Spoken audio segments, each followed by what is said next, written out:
Salut la meute, c'est Raph. Salut la meute, c'est Ju, on espère que ça va bien. Récemment, on s'est remis à Wolfie et certaines choses n'ont pas changé. Il y a des comportements de joueurs qu'on revoit de façon récurrente, des stéréotypes bien ancrés. On vous les détaille dans cette vidéo. Évidemment, dites-nous en commentaire quel type de joueur de Wolfie êtes-vous et c'est parti. Le noble. Du coup, dans cette partie, il y aura 2 loups-garous, 4 villageois. Ah non, il y a trop de villageois, tu retires. Alors on va mettre 3 villageois et un chasseur. Non, il y a trop de villageois, tu retires. Bon bah 2 villageois, une voyante et un chasseur. Non, il y a trop de villageois, tu retires. Un villageois, voyante, chasseur et chaperon. Non, il y a trop de villageois, tu retires. Oh, c'est bon là. Ok, je me casse. Et oui, le noble n'aime pas ces pouilleux que sont les simples villageois et il n'aura de cesse que de demander de les enlever de la compo. Si tous les personnages ne sont pas de la haute, il sera hors de question qu'ils participent. Pas de simplet parmi nous. Et si vous ne vous exécutez pas, eh bien il quittera votre lobby. L'ancien. Bon, moi j'accuse Raph parce que...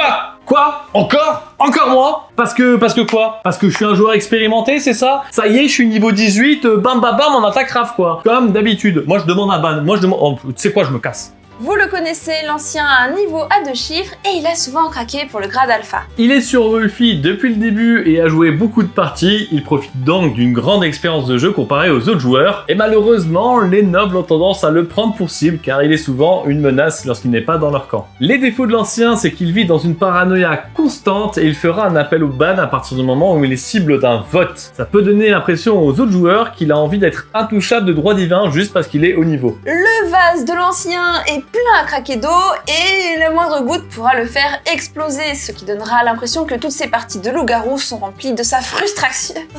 La frustration.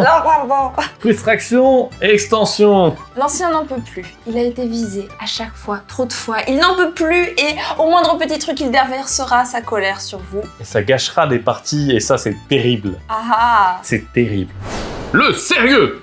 Non mais c'est pas croyable là. Il vient de dévoiler, c'est interdit dans le règlement. Franchement ça se fait pas, regarde le règlement. Oui mais regarde là, il reste 2 minutes, faut qu'on se dépêche de trouver le loup-garou. Non. Lui là, il faut qu'on le banne, il faut qu'on arrête. Franchement regardez, aligné à 2, en mode sérieux, c'est interdit. Et sinon je pense qu'il est loup-garou parce que... Et non.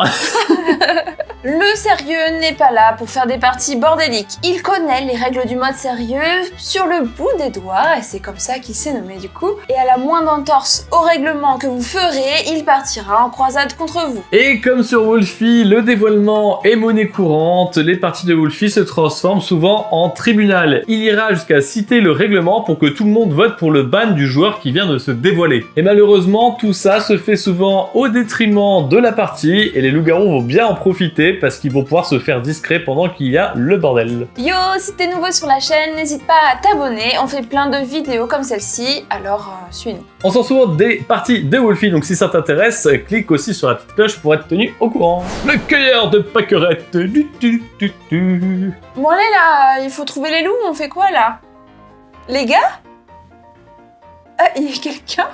Notre petit cueilleur de pâquerettes ne se connecte que tous les 3 mois. Il ne connaît pas les règles, il ne sait pas où les trouver et ça fait qu'il est souvent paumé dans les parties. Il joue tellement peu souvent qu'il sait même pas où sont écrits les effets des pouvoirs. Pire encore, il oublie même de cliquer sur l'onglet pour connaître la compo de la partie, ce qui fait qu'il ne sait pas ce qu'il y a dedans. On se demande même s'il sait où est le chat. Du coup, souvent, vu qu'il sait rien, il préfère se taire, dans le doute, ça évite les embrouilles. Être silencieux, ça lui réussira la première moitié de la partie, mais au bout de la deuxième moitié, les joueurs vont commencer à se dire « Eh, tu es un peu trop silencieux !» Oui, je suis trop silencieux. Tu veux me tuer? D'accord. Du coup, rip vous si ce type de joueur a un rôle important dans la partie, parce qu'il va pas s'en servir correctement. Le mutant. Bon, je sais plus possible, je pense que t'es loup-garou. Tu me laisses me défendre un petit peu? Ah non, on est en mode sérieux, la défense, c'est interdit. Quoi? En général, un joueur normal fait quelques parties de loup-garou avec ses potes, en discute tranquillement et rejoue quelques semaines après. Son niveau progresse donc dans le temps et les discussions qu'il a après coup lui permettent de prendre du recul et d'apprendre comment fonctionne le jeu du loup-garou. Toutefois, le mutant a participé à beaucoup de parties en un très court laps de temps. Apparu avec Wolfie, ce type de joueur est à la fois très fort et à la fois honteusement nul. Du coup, il aura de très très bonnes réflexions par moment. Et par moments, il aura des réflexions qui montrent qu'il ne comprend encore pas grand-chose au jeu. Il est par exemple convaincu que le dévoilement et se défendre sont la même chose. Tout simplement parce que vu que le dévoilement est monnaie courante sur Wolfie, les gens qui se défendent se dévoilent et il a assimilé les deux choses comme étant la même chose. Et ouais, Eh ouais. et ouais. L'expert!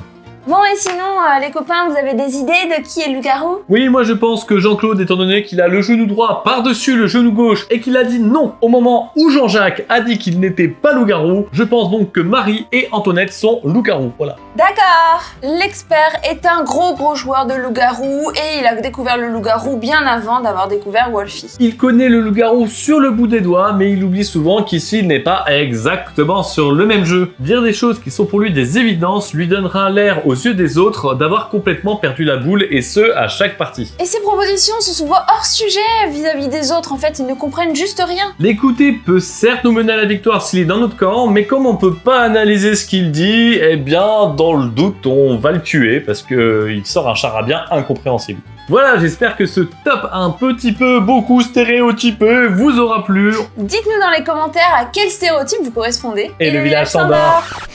Ça me fait rire. Ton existence me fait rire. Raphaël, tu es drôle. Juste parce que tu existes. Aïe aïe aïe, c'est dur la vie. Ok, ouf.